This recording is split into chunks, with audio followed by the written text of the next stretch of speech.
Hello everyone, ay Pastor Damaka, Apostolic Believers of Christ International, Bishop Salian. The program like is here, subscribe, and post notification bell for update every day the new videos. Thank you so much. God bless us all. Blessed be the name of Jesus Christ, to God be glory, because His mercy endureth forever. Magandang umaga po sa lahat, sa ating mga viewers dito po sa ating YouTube channel, sa Facebook. Ang kapayapaan at habag biyaya ng Diyos ay sumasa atin sa pamamagitan ng ating Panginoon Jesucristo. Ito po yung lingkod, Pastor Damaka, Apostolic Believers of Christ International. Mga kapatid, sa oras nito, una sa lahat ay magpasalamat tayo sa Panginoon sa kanyang kabutihan. Hindi po tayo pinabayaan ng Diyos. Sa bawat araw, patuloy po tayong ginagabayan ng Panginoon dahil po napakabuti ng Diyos sa atin. Ito mga kapatid, ating ginagawa sa bawat araw ay ating iparatin ang mensahe ng Diyos para po na magkaisa po tayo sa kanya kalahatian. Now, alam ng Diyos po na mayroon tayong pangailangan, mayroon po tayong hinahangad, at saka ang Diyos po ang nagbigay sa atin na ating mga pangailangan. Atin po tayo pinabayaan ng Diyos, ginagabayan tayo ng Panginoon dahil po ang Diyos na ating pinanglingkuran ay Diyos na mahabagin, mapagbiyaya at puspuss na awa, banayad po sa pagagalit. Na ingatan tayo ng Diyos sa anuman na mga kasakunaan na mangyayari sa limutan. Ingatan tayo ng Diyos, hindi po tayo pinabayaan ng Diyos dahil po talaga ang Diyos ay siya ang Diyos na tagapagligtas. Now, yan mga kapatid, ang sinabi ng Biblia Psalms 91 verse 1 up to 5 na yan mga kapatid, dapat natin malaman na ang Diyos po talaga ang nag-ingat po sa atin na anuman ang mga darating, no? Mga kapatid, na kasamaan sa salimutan, may salot o ano pa ba ang mga pangyayari. Tanda po natin, ang Diyos po ang makapagtiwalaan natin at tiyak na iligtas po tayo sapagkat siya ang Diyos na makapangyarihan sa lahat. Shout out po sa lahat ating mga viewers sa ating YouTube channel sa Facebook. Huwag kalimutan sa ating mga friends sa YouTube channel. I-like and share lang po natin ang salita ng Diyos. Huwag kalimutan na i-post natin ang notification bell for update every day the new videos. So i-below na lang natin guys ang ating channel para po sa bagong mga video na ating in-upload na salita ng Diyos ay updated po tayo. Kasi bawat araw lubin ng Diyos ay makagawa tayo, makakreate tayo ng video para maparating natin ang mensahe ng Diyos. Sapagkat ang banal na aklat ng patunay na ito talaga ay dapat natin paniwalaan na ang Diyos po ang kumakalinga sa atin. Saan anuman ang kasamaan, ano ang mga ito po yung pangyayari sa sanlibutan, ang Diyos po ang kumakalinga sa atin. Kaya yan po ang nagpapatibay sa atin, nagbibigay sa atin ng pag-asa tungo ng kaligtasan. Pakinggan natin mga kapatid dito po sa Psalms 91 verse 2 up to 5 mga kapatid. Itong salita ng Diyos, pakinggan natin.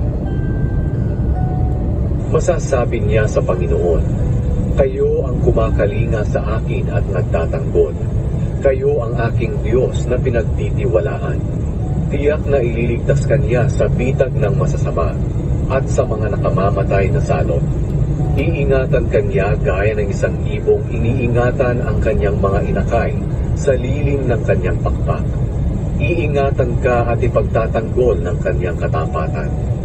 Hindi ka dapat matakot sa mga bagay na nakakatakot o sa palaso ng mga kaaway o sa sakit at mga salot na sumasapit sa gabi man o sa araw. So huwag tayo matakot mga kapatid. Alam naman natin kapag magtiwala tayo sa Diyos ay talagang walang mga mangyayari po sa atin na kapahamakan dahil ingatan niya tayo mga kapatid. Hindi po tayo niya pabayaan. Huwag tayong matakot kung anong salot man na sumasapit gabi man at araw.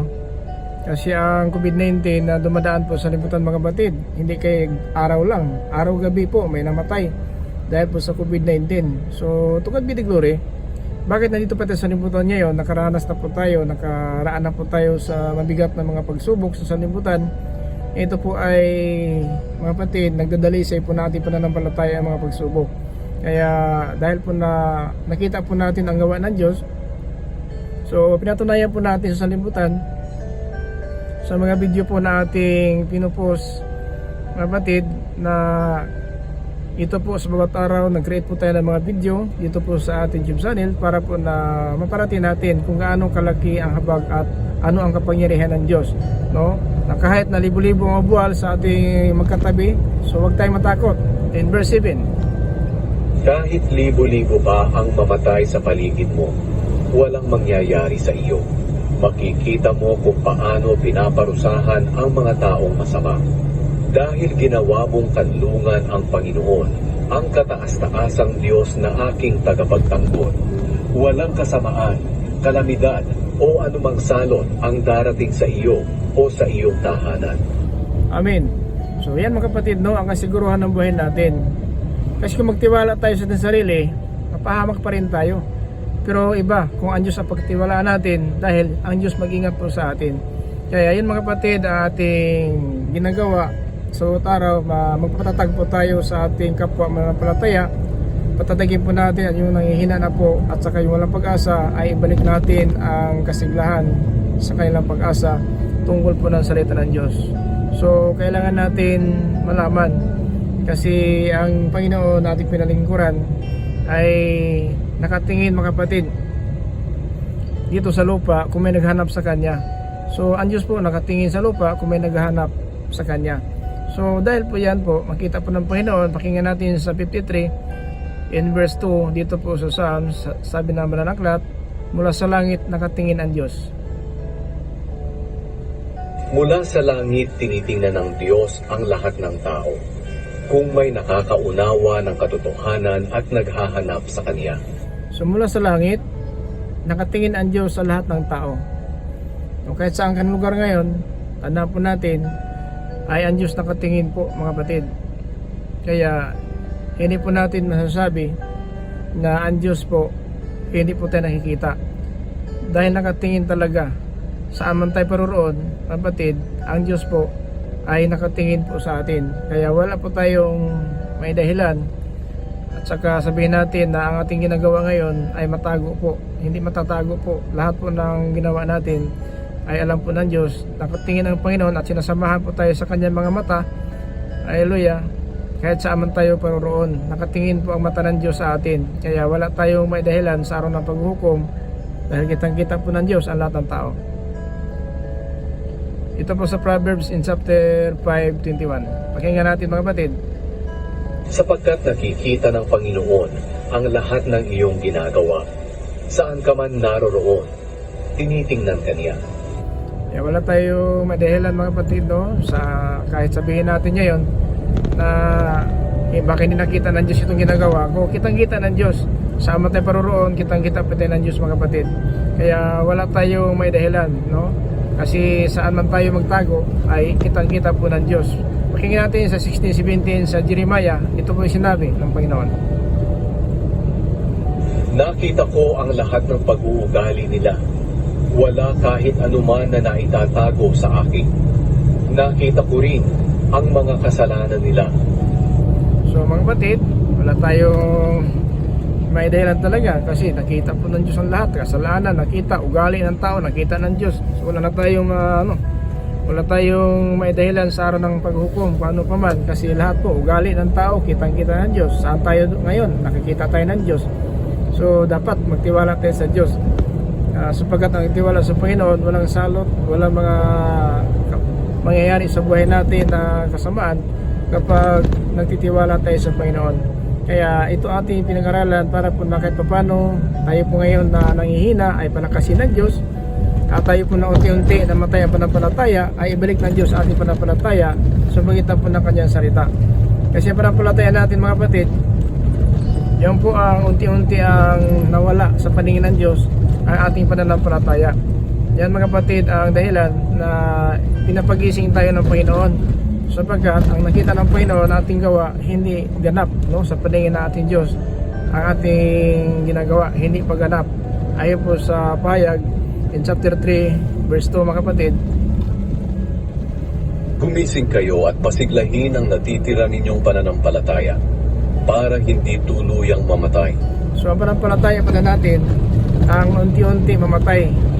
So ang iglesia ng Sardis ay habang na sila po ay inaangkin ng Diyos mga iglesia kung mananampalataya sa Panginoon, pero kahit na po kung buhay pa sila, pero ang pananampalataya nila unti-unti na pong namatay.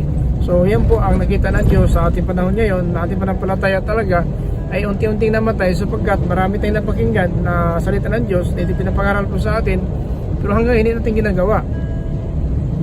Dahil po ang ating pananampalataya unti-unting namatay na po. Ibig sabihin, yung napakinggan natin ay hindi natin ginagawa. Sa mga panahon ngayon dati, masigasig tayo sa pagsunod ng kalooban ng Diyos, sa pagsamba, maaga pa tayo sa simbahan. Ngayon, ang pagsamba alas 9, misa alas 10 na karating alas 11, so isang oras na lang, magsiuwian na. So unti-unti na po namatay ang pananampalataya. Kasi yung ibig sabihin, yung alas 9 na pagsamba, dumating ka na alas 10 ka na nakarating alas 11, so kunti na lang pananampalataya mo. Kung dati is full time ka sa pagsamba, maaga pa na simbahan ka na, pero ngayon, isang oras na lang ang natira. So yun na po, unti-unti na po namatay ang pananampalataya natin at yung nakita po ng Diyos. Tuloy natin hanggang sa verse 3, chapter 3 verse 2 up to 3, dito po sa pahayag. Gumising kayo at pasiglahin ang natitira ninyong pananampalataya para hindi tuluyang mamatay. Dahil nakikita ko na ang mga gawa nyo ay hindi paganap sa paningin ng aking Diyos. So ito pala mga tao na unti-unti namatay ang pananampalataya, hindi ganap ang ating gawa sa paningin ng Diyos. Hindi ganap. Ano ibig sabihin hindi ganap? Sapagkat marami tayo napakinggan na minsan natin nagawa. Paano tayo maging ganap? Nakinig lang po tayo kung hindi naman natin ginagawa. So pakinggan na sa verse 3. Iaalalahanin ninyo ang mga aral na tinanggap ninyo. Sundin ninyo ang mga iyon. So ang nangyari pala sa iglesia ng Sardis, kung nampalataya ng Diyos doon sa lugar ng Sardis, marami silang napakinggan, ngunit hindi nila ginagawa. So yun po ang dahilan na unti-unti na mamatay tayo sa paningin ng Diyos kapag nakinig na po tayo, hindi po natin ginagawa. Kasi yun po sinabi ni Apostol Santiago, hindi lang po tagapakinig tayo, kundi gawin natin, mga kapatid, ang ating napakinggan. Yun po sinabi sa 1:22 dito po Santiago, na hindi tagapakinig lang po tayo, kundi gawin natin. Mga kapatid, gawin natin ating napakinggan. Pakinggan natin Santiago chapter 1:22. Huwag lang kayong maging tagapakinig ng salita ng Diyos, kundi sundin nyo ang sinasabi nito. Dahil kung hindi, dinadaya nyo lang ang sarili ninyo. Diba? So kapag ganun daw, dinadaya lang po natin ang sarili natin. Pag nakinig lang po tayo, hindi naman natin ginagawa. So dinadaya natin ating sarili. Huwag naman, sarili mo, dinadaya mo. Ibig sabihin, kung marunong ka kung dinaya mo ang sarili mo, pati kapwa mo siguro, dinaya na po siguro ng tao. Kasi mismo sarili dinadaya mo, nakinig ka lang ng salita ng Diyos, hindi mo ginagawa. Yun pong nangyari sa Sardis, na manampalataya ng Diyos sa lugar ng Sardis. Iglesia po ng Diyos yan, manampalataya. Pero kahit buhay pa sila, pero patay sa paningin ng Diyos. So yun po mga kapatid ating panahon ngayon. At yan po ang nais ng Panginoon na maituwid natin ang ating pumuhay. Kasi hanggang ngayon, bumalik ang Panginoon para pabigyan tayo ng pagkataon maligtas. Yun po sinabi ni Apostol Pedro, mga kapatid, sa 2 Peter in chapter 3:15, na hindi pa siya mabalik para bigyan ng pagkataon maligtas po tayo. Dalahanin nyo na kaya hindi pa dumarating ang Panginoon ay para bigyan ng pagkakataong maligtas ang mga tao. So hindi pa siya bumabalik, hanggang ngayon buhay pa tayo, wala pa siya, hindi pa siya bumabalik para bigyan po tayo ng pagkataon maligtas tayo. So dahil po yun po ng plano ng Diyos, tinuturuan tayo sapagkat ang aral po ng mga apostol ang nagbigay sa atin ng kaligtasan. Hindi po relihiyon, hindi ang bansag natin pastor kasi ako, hindi po, sa aral po tayo mga kapatid. Ang aral po ng mga apostol ang nagbigay sa atin ng kaligtasan. Pakinggan natin sa 1 Corinthians chapter 15 verse 1 up to 2. Ito yung sinabi ng Sir Pablo. Mga kapatid, nais kong ipaalala sa inyo ang magandang balita na ipinangaral ko sa inyo. Ito ang aral na inyong tinanggap at hanggang ngayon ay pinaninindigan ninyo. Sa pamamagitan nito ay maliligtas kayo kung panghahawakan ninyong mabuti ang ipinangaral ko. Maliban na lamang kung hindi talaga tunay ang inyong pananampalataya. Diba? Sa aral po tayo naliligtas, mga kapatid. hindi po sa relihiyon, hindi sa bansang pastor pari, tagapagturo Christian, manampalataya tayo. Ang aral ang dapat panghawakan. Kaya ang Sardis, kahit inangkin ng Diyos, iglesia na sila ng Diyos, manampalataya sa Panginoon ang Sardis, pero unti-unti namatay. Kapatid, akala nila ikaw ay buhay, ang totoo para kayong patay. Ulitin natin sa chapter 3 verse 1 dito po sa pahayag. Sulat mo ito para sa anghel na nagbabantay sa iglesia sa Sardis. Ito ang mensahe ng may 7 espiritu ng Diyos at may hawak na 7 bituin. Alam ko ang mga ginagawa ninyo. Marami ang nagsasabi na buhay ang pananampalatayan nyo sa akin. Ngunit ang totoo para kayong patay. Diba? Marami nagsasabi na buhay ang panampalataya nyo. Ngunit ang totoo, para kayong patay. Bakit? Nakinig lang kasi sila. Manampalataya nga, may panampalataya sa Panginoon, pero hanggang po sa pakikinig, wala po silang ginagawa. Kaya dinadaya ng sarili. So akala nila, maraming tao nagsasabi kay buhay na buhay, ngunit para kay patay. Bakit? Christian ito, pastor ito, pare ito, tagapagturo ito, may panampalataya ito. So hanggang lang po dyan. Pero mga kapatid, nakitang-kita po ng Diyos ang puso ng tao kung anong talaga ang motibo. Nakinig lang tayo. So sabi Santiago, wag lang tagapakinig, dapat gawin ang napakinggan. Kasi ang pagpapala wala po sa nakikinig. Ang pagiging matuwid ng tao wala po sa pakikinig. Ang pagiging matuwid ng tao nasa paggawa. 2:13, pakinggan natin dito sa Roma, kapatid.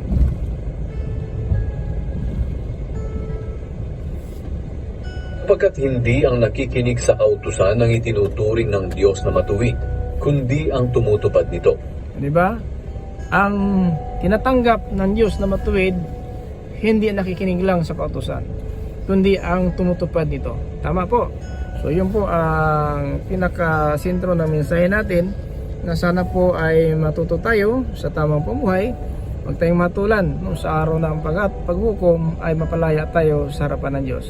Hindi tayo maparusahan ng impyerno, kundi makapasok tayo sa kanyang kaharian. Yan mga kapatid, ang mensahe ng Diyos natin.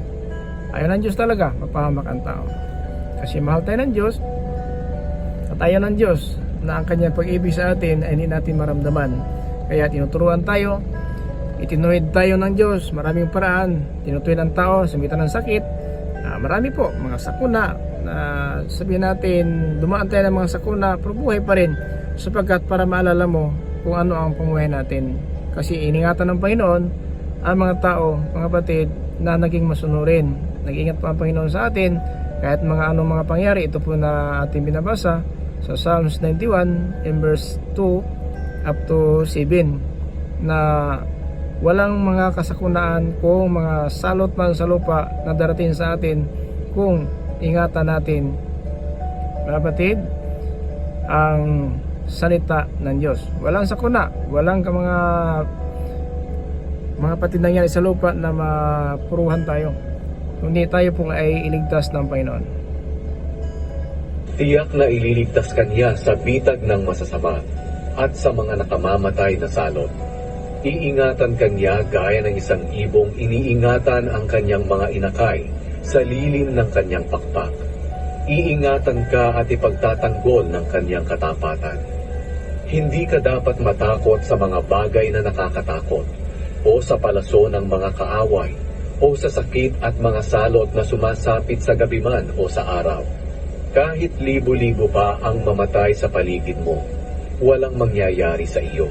Makikita mo kung paano pinaparusahan ang mga taong masama. Dahil ginawa mong kanlungan ang Panginoon, ang kataas-taasang Diyos na aking tagapagtanggol. Walang kasamaan, kalamidad, o anumang salot ang darating sa iyo o sa iyong tahanan. Amen.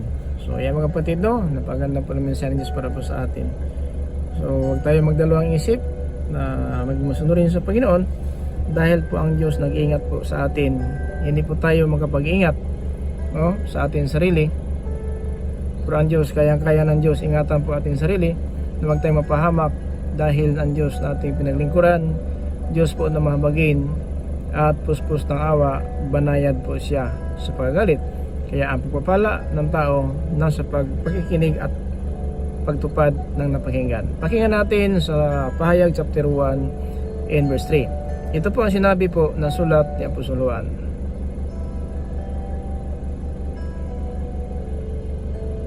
Mapalad ang bumabasa at ang mga nakikinig sa sulat na ito kung tinutupad nila ang nakasulat dito, sapagkat ang mga sinasabi rito ay malapit nang mangyari. Amen. So mapalad kapag mamuhay po tayo na sumunod ng kalooban ng Diyos, pagpapalain po tayo dahil ang Diyos na ating pinaglingkuran ay hindi natutulog. Mga kapatid, ang Diyos na ating pinaglingkuran, siya ang gabay at nag-ingat sa atin sa mga sakuna, salot, anuman mga sabihin natin nangyari sa sanlibutan. Mga kapatid, hindi po tayo pabayaan ng Diyos. Pakinggan natin sa 32 verse 1 up to 3 dito po sa Psalms. Mapalad ang isang tao na ang pagsuway at mga kasalanan ay pinatawad at kinalimutan na ng Panginoon. So mapalad na po isang tao na ang kanyang pagsuway kasalanan kinalimutan na ng Panginoon. Kailan po yan kalimutan? Kung isuko natin sa Panginoon at tanggapin ang kapatawaran upang magbagong buhay na tayo at bagong linalang dito sa limutan. Ayon po sa 2 Corinthians chapter 5 verse 17. Na ang lahat kay Kristo ay bagong linalang. Wala na ang dati niyang pagkatao. So mapalad tayo kung napatawad na tayo sa ating mga pagsuway at ating mga kasalanan. And verse 2. Mapalad ang tao na ang kasalanan ay hindi ibinibintang sa kanya ng Panginoon at walang pandaraya sa kanyang puso. Mapalad ang kasalanan na binibintang. Ibig sabihin wala nang sumbat ang Diyos sa atin kasi ang pagparito ng anak ng Diyos nagpapako sa krus ang Panginoon Kristo para patawarin tayo sa ating kasalanan. So mapalad tayo at ang ating puso dalisay, walang puot, walang sama ng loob sa kapwa at walang paninira sa ating kapwa. Yung pagpapala na nais ng Diyos na makamtan natin. Hindi po na sarili natin pagsisikap.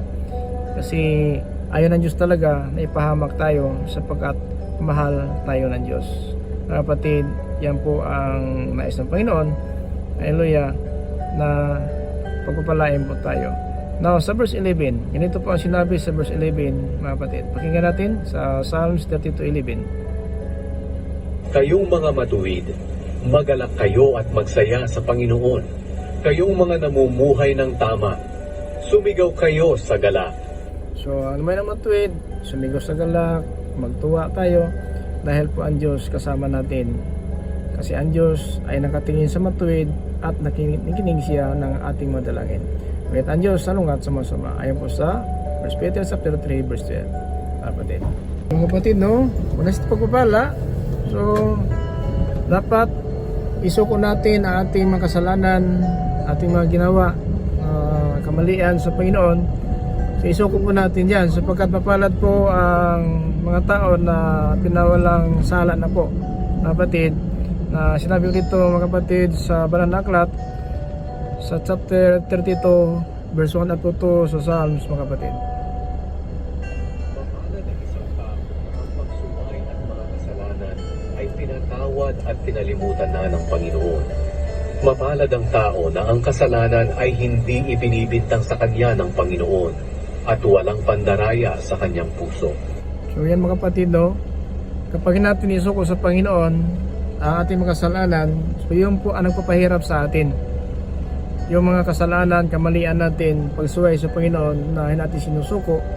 So yan po ang sanhi na nabigat po, no? Na pinapasaan natin, nagpapahirap sa atin, mga kapatid, na nang lulumo, nang hihina ating katawan. Dahil po kasalanan natin hanggang ngayon, hindi pa natin sinusuko sa Panginoon. Pakinggan natin sa verse 3 mga kapatid, Psalms 32 verse 3 up to 4, mga kapatid.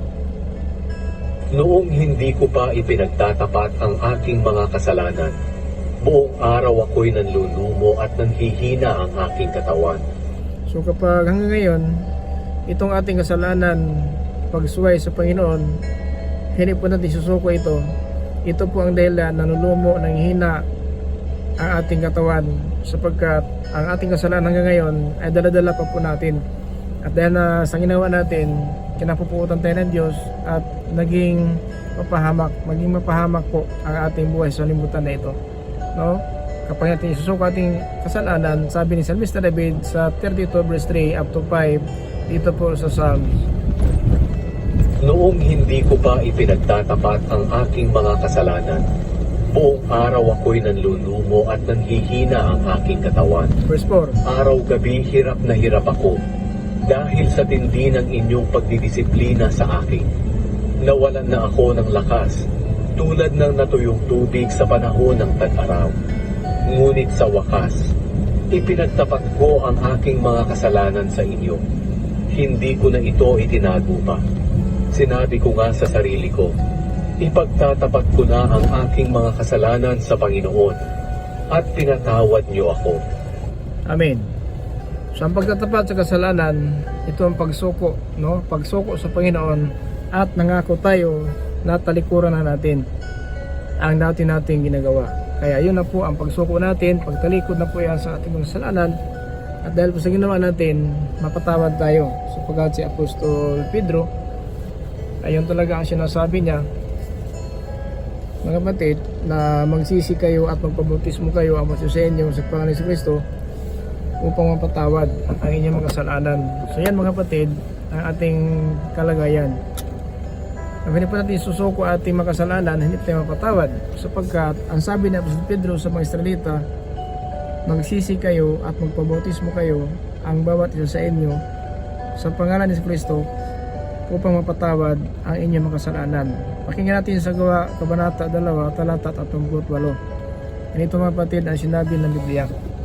So kaya ito pong dahilan na bakit tayo na naging matatag sa ating pananampalataya, sapagkat sa salita ng Diyos mga kapatid na pakinggan po natin ay napatatag at napasaya tayo dahil alam natin ating katayuan sa paningin ng Diyos na mapatawad tayo sa ating mga kasalanan kung magpabautismo tayo, no, sa pangalan po ng ating Panginoon Kristo. Pakinggan natin sa 2:38 dito po sa Gawa mga kapatid. Ito po ang sinabi ng Biblia.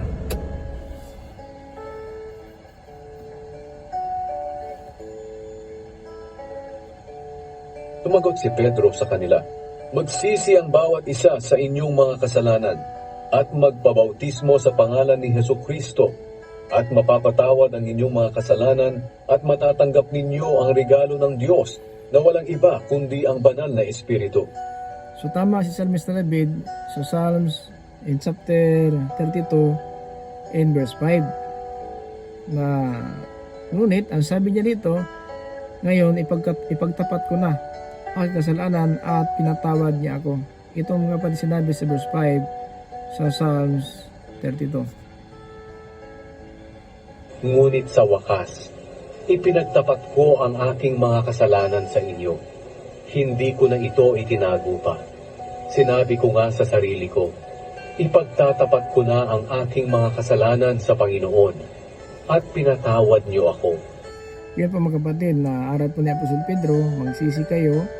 Ito po pagtapat natin sa Panginoon at ito po ang isang tanda na ang bautismo ay nagpapatawad ng ating kasalanan. So dahil dyan ay talagang buhay ang pag-asa natin at ang patatag ito sa ating pananampalataya ang salita ng Diyos natin napakinggan dahil alam ng Diyos sa ating mga panahon ngayon talagang hindi pa tayo sakdal tulad na iglesia ng Sardis. Kung manampalataya ng Diyos sa lugar ng Sardis ay kahit napubuhay sila pero ang kala ng iba buhay na buhay ang pananampalataya pero sa mata ng Diyos pala ay patay.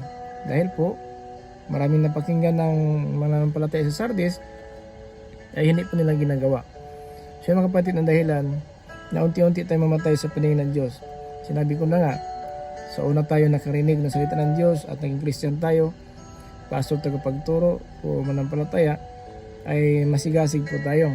Pero pagdating po ng panahon, kasi ang sabi ng Panginoon na alam ko ang inyong mga ginagawa. No? Lahat po ng mga nampalataya, alam po ng Diyos ating ginagawa.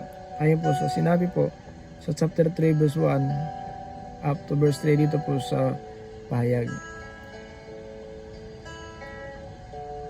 Sulat mo ito para sa anghel na nagbabantay sa iglesia sa Sardis. Ito sa ating pastor, nagbabantay tayo ng mga kaluluwa, pastor pari, tagapagturo. Ibig sabihin, nagbabantay sa iglesia ng Diyos sa Sardis. Ito po ang mga kapatid nagtuturo sa mga itong manampalataya na nakiisa po sa atin, sa ating mga ay tuntunin. Sila po ang mga membro natin, sila po ang ating tinuturuan. So ang tinutukoy ng Panginoon na anghel, tayo po yan, tagapagturo pari, pastor, ito po mga tagapagturo ng salita ng Diyos. Yun po ibig sabihin, mga anghel sa iglesia ng Sardis. Ibig sabihin, tayo po ang nagpapakain ng mga mananampalataya ng Diyos. Sulat mo ito para sa anghel na nagbabantay sa iglesia sa Sardis. Nagbabantay sa iglesia ng Sardis. Anghel nagbabantay sa iglesia ng Sardis. So tayo po yan na pinagkalooban ng Diyos ng kanyang salita. At sapagkat sa ating paglilingkod ngayon, kahit na po kung pastor tayo, pari tagapagturo, pero ang sabi ng Panginoon, marami nagsasabi na buhay na buhay. Ito ang mensahe ng may 7 espiritu ng Diyos at may hawak na 7 bituin. Alam ko ang mga ginagawa ninyo. Marami ang nagsasabi na buhay ang pananampalatayan nyo sa akin. Ngunit ang totoo, para kayong patay. Yung po mga kapatid na ito manampalataya sa Sardis, marami ang nagsasabi, ibig sabihin nakita tayo ng mga tao Christian tayo, nakita tayo ng mga tao pastor tayo pari, tagapagturo. So hanggang na po sa paningin nila sa labas, akala nila nagpupuri tayo, nagsasamba tayo, at yung po mga kapatid na napagkamalan tayo na talagang buhay na buhay ang panampalataya po natin. So mga kapatid, tandaan po natin, marami pong nagpupuri na hanggang po sa bibig lamang, hindi po galing sa puso. No? So kailangan natin malaman na ito mga kapatid, hindi po na lahat ng pupuri sa Diyos ay talaga ay kinulugdan ng Diyos. So marami nagpupuri sa Panginoon din ngayon. So pero hindi po mga kapatid, tandaan po natin, hindi po ginagawa nila ang napakinggan. Kasi itong mga palataya sa Sardis, nagpupuri pero kaya sinabi buhay na buhay, akala nila buhay na buhay. Ibig sabihin Christian talaga, nakita ng mga tao, pastor ito, pari ito, tagapagturo ito, Christian ito ng palataya. Pero sa paningin ng Diyos, patay na patay tayo. Bakit? Marami tayong napakinggan ng salita ng Diyos na hindi po natin ginagawa. Pakinggan natin sa verse 2. Gumising kayo at pasiglahin ang natitira ninyong pananampalataya para hindi tuluyang mamatay. So ito pala, gumising kayo at pasiglahin ang natitira pa ninyong pananampalataya para hindi tuluyan mamatay. So ito pananampalataya natin mga kapatid, habang sa ating pananampalataya, ito mismo ang gumagawa. Kaya kung hindi magawa ating napakinggan, patay na ang pananampalataya natin sa paningin ng Diyos. Kaya habang tayo nagkaroon ng pananampalataya, ang pananampalataya mismo ang gumagawa. Hindi po tayo na dahil pastor ako, hindi po. Itong ginawa natin hindi sa ating pagkapastor. Ito po ay bunga ng ating pananampalataya. Sapagkat kung wala tayong pananampalataya, ano pa ang dahilan, ano pa ang silbi na magsisikap pa tayo maparating natin ang mensahe ng Diyos sa buong sanlibutan kung ito lang pagkapastor ay pinakilala natin? Hindi po. Ang pananampalataya mismo ang gumagawa, hindi ang aking pagkapastor. So ito pananampalataya ko hanggang nandito ito sa akin, so magawa ko ang ang kalooban ng Diyos, ayon sa kalooban ng Diyos. Pero kung wala na tayong pananampalataya, unti-unti na pumamatay at ano pa man ating mapakinggan, hindi na po natin magagawa. Ituloy natin hanggang sa verse 3. Dahil nakikita ko na ang mga gawa niyo ay hindi paganap sa paningin ng aking Diyos. Kaya alalahanin ninyo ang mga aral na tinanggap ninyo. Sundin ninyo ang mga iyon. So yun pala, na ang Sardis, maraming nagsasabi na buhay ang iyong pananampalataya. Kasi kapag nagsamba ang tao, nagpupuri sa Panginoon, akala nila, pastor ito, Christian ito, pare ito, tagapagturo ito, may pananampalataya ito, kasi nagpuri. Pero hanggang lang po sa pagpuri. Talagang buong buhay ba tayo sa loob ng simbahan? Para walang makitang masama na ginawa natin. Ipaglabas sa simbahan, pumunta sa diskuhan, kalayan, nagsinungaling, naglalasing, nanira ng kapwa. So nung simbahan, hindi ko makapanira sa sunod ng simbahan. Kaya akala nila buhay na buhay kasi nagpupuri. Nagpupuri sa Panginoon, nagsasama sa Panginoon. Pero ang pagpupuri nila, hanggang na po sa bibig, mga kapatid. Wala po. Tandaan po natin, galing sa puso, ang pagpupuri nila. Pakinggan lang ito sa Mark chapter 7 verse 6. Ito po sinabi ni Apostol Marcos. 7 verse 6. Kapatid. Tinagot sila ni Jesus, tamang-tama ang sinabi ni Isaias tungkol sa inyo na mga pakitang tao. Ayon sa sinulat niya, sinabi ng Diyos na, Iginagalang ako ng mga taong ito sa mga labi lang nila, ngunit malayo sa akin ang kanilang mga puso. Di ba? Ganun ang Sardis. Akala ng maraming nagsasabi, akala buhay na buhay ang inyong pananampalataya. Pero ang totoo, para kayong patay. So ganito mga kapatid, nagpupuri ito nagpupuri pero hanggang po sa labi. Hindi galing sa puso. So yun po nakita ng Diyos na ang Sardis, maraming napakinggan. Kasi pag simba tayo, ang pastor nagtuturo, ang pari nagtuturo. Kasi yung tagapagturo sa ng Diyos, nakikinig pa ang mga tao sa loob ng simbahan. Pero lahat ba nakikinig? Lahat ba nagpupuri sa simbahan? Lahat ba nakikinig sa simbahan? Ay talagang ginawa po nila ang katungkulan bilang Kristyan, pari, tagapagturo, pastor. Kasi paglabas sa simbahan, lalabas ang tunay na ugali. Hindi mga pwede na sa loob ng simbahan gawa ka ng kabastusan. Pero paglabas sa simbahan, yan na po makita ang laman ng puso natin. Yun po. Napagkamalan ang Sardis, buhay na buhay. Pero ang totoo, para kayong patay. Bakit? Maraming napakinggan ang manampalataya ng Sardis na hindi ginagawa. Kaya, ang sabi ng Panginoon, gumising ka. Kung hindi ka gigising, paparayan ako. Balikan natin ang chapter 3, verse 3. Dito po sa pahayag. Iaalalahanin ninyo ang mga aral na tinanggap ninyo. Sundin ninyo ang mga iyon at pagsisihan ang inyong mga kasalanan. Kung hindi kayo gigising, darating ako sa oras na hindi ninyo inaasahan, tulad ng isang magnanakaw na hindi ninyo alam kung kailan darating. Mga batid, ano ba ang darating sa atin na tulad ng mga nakaw? Di ba ang kamatayan? Alam mo ba? Alam ba natin? Mamaya wala na tayo? Alam ba natin bukas wala na tayo? Yun ang sinasabi tulad ng mga nakaw. Ang kamatayan, hindi mapigilan ng tao. Yun ang mga nakaw na hindi mo inaakala. Na darating lang sa atin ang kamatayan na walang kaalaman. Pakinggan natin mga kapatid. Ito po sa Ecclesiastes kung mga aral, chapter 8, in verse 8. Ito sinabi ng sulat ni Haring Solomon, Kabanata 8, talata 8 sa mga aral. Kung paanong hindi mapipigilan ng tao ang hangin, hindi rin niya mapipigilan ang kanyang kamatayan. Ganon. Yun po sinabi ng Panginoon, darating ako na tulad ng mga nanakaw. So mga kapatid, kasi ang Panginoon, siya po ang naghawak ng susi ng kamatayan. Siya po ang naghawak ng susi ng daigdig mga patay.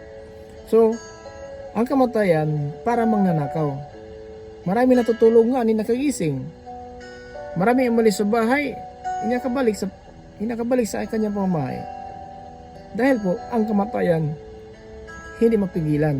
Kahit sino man, mga kapatid, wala makapigil sa araw ng kamatayan dahil walang kapangyarihan tayo. Pigilan ang hangin, itong hininga natin, wala makapigil. Balikan natin na 8:8 sa Ecclesiastes. Kung paanong hindi mapipigilan ng tao ang hangin, Hininga yan natin. Yung papigilan itong hangin natin, itong nag-circulate na ating katawan habang may hangin, sumasikulit pang hininga natin, buhay pa tayo. Pag wala ng hininga, patay na tayo. Hindi mapigilan natin yan kung alisin ng Panginoon yung espiritu ng buhay na sa butas nating ilong. Ayon po sa Job, Kabanata 27, talata 3, na nasa akin pa ang lakas ng aking katawan sapagkat ang espiritu ng buhay nasa butas ng aking ilong. So mga kapatid, ito po ang aalis ng ito na parang ninakawan ka ng lahat ng bagay na sayo. Kasi pag namatay na tayo, anuman ang nasa atin, iba na po ang makinabang dyan. Yun po ang panahon na parang magnanakaw na hindi natin alam kung kailan darating ang isang magnanakaw. Now, marami kang bagay, may bahay, lupa, sasakyan, may negosyo ka, kung marami pa anong sayo, para kang ninakawan sa araw ng kamatayan. Hindi mo madadala yun mga kapatid. Anuman ang nasa atin, hindi po natin madadala ang nasa atin. Napakinggan na natin sa Psalms 49 in verse 1 up to 6 mga kapatid. Pakinggan natin to ang sinabi sa Psalms 49. makinig kayo lahat ng bansa, kayong lahat na nananahan dito sa mundo. Para po ito sa lahat. Para sa atin itong lahat ito mga kapatid. Tuloy natin. Dakila ka man o aba, mayaman ka man o dukha, makinig ka. Makinig tayo ha. Dakila ka man, mayaman ka man, aba, o dukha, makinig ka. Anong sinabi? Verse 3. Dahil magsasalita ako na puno ng karunungan at puno rin ng pangunawa ang aking kaisipan. Ang Diyos magsalita dito ha. Tuloy natin sa verse 4. Itutuon ko ang aking pansin sa mga kawikaan at ipapaliwanag ko ang kahulugan nito habang tinutugtog ko ang alpa. Tandaan po natin sa pagsamba, nandiyan po binuksan po ang salita ng Diyos. At ang Diyos nagsalita sa atin para tayo makinig. Kasi sabi niya, makinig kayo sa akin. Habang tayo tumugtog ng alpa sa simbahan, na pupuri, kung makinig ka kung ano ang aral ni pastor, ni father, ni brother, sister, para po sa ating ikakabuti. Verse 5 up to 7. Bakit ako matatakot kung may darating na panganib o kung ako'y mapaligiran ng aking mga kaaway? Sila ay nagtitiwala sa kanilang kayamanan at dahil dito ay nagmamayabang. So, ito po para sa atin na dapat huwag tayo magtiwala sa kayamanan dahil ang kayamanan hindi madadala yan. Yun ang sinabi ng Panginoon, darating ako para mga nakaw sapagkat anong bagay na sa iyo, pag namatay po tayo, parang ninakawan natin ang lahat ng bagay kasi papunta na tayo sa dako na kahit anuman wala tayong madala. Pakinggan natin hanggang po sa verse 7. Pero walang may kakayahang tubusin ang kanyang sarili mula sa kamatayan, kahit magbayad pa siya sa Diyos. Wala makatubos, mga kapatid, na ating kamatayan. Kahit sabihin natin, huwag mo na akong patayin ngayon. Ito 1 billion ko, Panginoon. Hindi po yan. Hindi matubos ang kamatayan natin sa darating. Diyos lang po ang makapatagdag. Diyos din ang kukuha na ating hininga. Tuloy natin si verse 8 up to 10. Dahil napakamahal ang pagtubos sa isang buhay, hindi sapat ang anumang pambayad. So, hindi sapat. Napakamalang pagtubos ng buhay. Kaya hindi sapat. Ano pa pang bayad? Tuloy pa natin. Upang ang tao'y mabuhay magpakailanman at hindi na mamatay. Hindi sapat anong kayamanan. Wala tayong pira na kayang tubusin ang buhay natin, na pinidagdagan natin ang ating mga araw, mga taon. At anuman ang nasa atin, hindi tayo makaiwas na impyerno dahil sa mga bagay na sa atin. Kasi ang impyerno nakahanda po sa mga tao yan na mga suel at kung nagmamarunong na hindi sumunod ng kalooban ng Diyos. Verse 10 up to 11. Nakikita nga ng lahat na kahit ang marurunong ay namamatay, ganoon din ang mga matitigas ang ulo at mga hangal, at maiiwan nila sa iba ang kanilang kayamanan. Yun po, para kang nakawan kasi yung nasa iyo ngayon, pagkamatay natin, wala tayong madala. Walang madala natin kahit anong kayamanan, kapatid. Verse 11. Ang kanilang libingan ay magiging bahay nila magpakailanman. Doon sila mananahan, kahit may mga lupaing nakapangalan sa kanila. So kahit pa ilan hektarya ang lupa mo, ilang bahay mo na magandang bahay, sasakyan, ano pa na sa atin, wala tayong madala sa araw na sa ating pag-alis sa sanlibutan na ito. Verse 12. Kahit tanyag ang tao, hindi siya magtatagal. Mamamatay din siya katulad ng hayop. Kaya tanyag, presidente ka, senador ka, congressman ka, gobernador ka, mayor ka, kapitan ka, kagawad ka, kung chairman ka sa lugar, kung ikaw barangay police ka, at ano pa ang naabot natin, pero hindi tayo magtatagal. Aalis tayo dito sa libutan. Pansamantala lang po ang buhay natin. 13. Ganito rin ang kahihinatnan ng taong nagtitiwala sa sarili, na nasisiyahan sa sariling pananalita. 14. Sila'y nakatakdang mamatay. Tulad sila ng mga tupa na ginagabayan ng kamatayan patungo sa libingan. Pagsapit ng umaga, pangungunahan sila ng mga matuwid. Mabubulok ang bangkay nila sa libingan, malayo sa dati nilang tirahan. So, ganun po mangyari mga kapatid, no? Ganun po mangyari. Kaya, nais ng Panginoon na ituwid natin pumuhay natin. So, kahit ano man ano sa atin, madala natin yan. Wala tayong madala. Anong man ang kayamanan natin, kapatid, walang madala natin. Dahil hindi natin madadala yan kapag namatay na po tayo, kapatid. 16 to 18. Huwag kang mangamba kung yumayaman ang iba, at ang kanilang kayamanan ay lalo pang nadadagdagan, dahil hindi nila ito madadala kapag sila'y namatay. Ang kanilang kayamanan ay hindi madadala sa libingan. Yan po mga kapatid, di madadala sa libingan ang kayamanan, ano man na sa atin. Kaya ang sabi ng Panginoon sa Sardis, magsisi ka at gawin mo na ang iyong napakinggan. Kung hindi, darating ako dyan na para mga nakaw na hindi mo inasahan. So ang kamatayan, hindi maasahan natin yan. Mamaya bukas, darating sa atin yan. Kahit sino mang tao sa salibutan, wala tayong kapangyarihan sa pagpigil ng ating espiritu at walang kapangyarihan natin sa pagpigil sa araw ng kamatayan. So ito mga kapatid, ang mensahe natin para sa lahat po ng mga viewers natin dito po sa YouTube channel. So kalimutan natin mga kapatid, like natin, share natin ang salita ng Diyos. So huwag kalimutan, mag-bill on na lang tayo. At yun po mga kapatid, sa bawat araw may mga video tayo, palibagong video. Ay marami pa tayong matutunan na salita ng Diyos para po na magpatuloy po tayo sa paggawa ng kalooban ng Diyos habang naghintay po tayo. Maiwas tayo sa kuna, maiwas tayo sa mga salot, maiwas tayo sa digmaan. Anumang mga pangyayari sa libutan, ito po ay kumakalas ng buhay ng tao sapagkat ang Diyos maasahan, makapangyarihan ng Diyos at nang-ingat po siya sa atin. Mga kapatid, saan man tayo paroroon, ang Diyos po ang nag-ingat sa atin. Hindi po tayo nag-ingat, hindi po kamag-anak tayo nag-ingat, ang Diyos mismo ang nag-iingat sa atin. Kaya hanggang sa mga araw na ito, ang Panginoon po ay tinuturuan po tayo para po na huwag na tayo tuluyan, mga kapatid, na magagawa tayo ng kaswailan sa Panginoon Diyos. Pagkat ipagtapat na natin, makuha na po ang pasanin natin, gagaan na po ang pasanin natin, mapawalang sala na po tayo kung isuko natin sa Panginoon ayon po sa Psalms in chapter 32 in verse 5. Pagtapat na natin, mapatawad na tayo.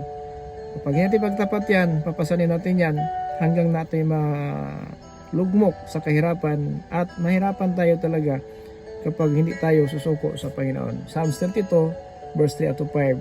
Ito mga kapatid ating mga kapatid binabasa para po na tayo po ay gagaan ang ating pasanin at hindi tayo mahirapan araw at gabi at mapatawad tayo sa ating kasalanan.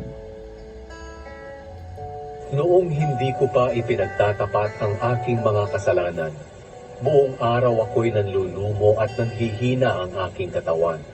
Araw-gabi hirap na hirap ako dahil sa tindi ng inyong pagdidisiplina sa akin. Nawalan na ako ng lakas tulad ng natuyong tubig sa panahon ng tag-araw. Ngunit sa wakas, ipinagtapat ko ang aking mga kasalanan sa inyo. Hindi ko na ito itinago pa. Sinabi ko nga sa sarili ko, ipagtatapat ko na ang aking mga kasalanan sa Panginoon at pinatawad niyo ako. Amen. So, mapatawad na ito, magsisi tayo, pagtalikod sa mga masamang mga pamuhay ugali at magpabautismo tayo sa pangalan sa Kristo upang mapatawad tayo sa ating mga kasalanan at tatanggapin natin ipagkaloob na Espiritu Santo. Ang Espiritu Santo mga kapatid, nagtuturo po ito sa atin ayon po sa John 15:26. Nagtuturo ang Espiritu Santo na nararapat sa ating pamuhay upang na hindi tayo mapahamak sa araw ng pagparito ng ating Panginoon at ating pag-alis sa libutan. May kasiguruhan na atin, masecure po natin ang kaluluwa natin papunta tayo sa bahay ng Panginoon. Sinabi sa Pablo, mga kapatid, isa 2 Corinthians chapter 5 in verse 8, kung ako'y alis sa katawan na ito, nasa bahay na ako ng Panginoon. So yan po, asahan natin, sana po sa ating pag-alis sa libutan, papunta tayo sa dambana ng Diyos at doon naghintay tayo hanggang kailan paparito ulit ng Panginoon. Kunin natin ating katawan na libing sa lupa, makasama tayo ng Panginoon magpakailanman. So mga kapatid, ito po ang mensahe ng Diyos para po sa atin na sana po huwag natin kalimutan sa bawat araw na dapat alam natin ating ginagawa. Huwag natin kalimutan na ang Diyos mapagbiyaya, mapagmahal, mapagkumbaba. Ang Diyos mapuspos na awa, banayad sa paggalit ay po sa Judas in chapter 4 in verse 2. Mga kapatid, maraming salamat ulit sa lahat ng ating mga viewers. Ito po yung lingkod, Pastor Tumaca, Apostolic Believers of Christ International. Sabi sa bawat isa, grace, mercy, and peace be with us, Jesus Christ. Amen.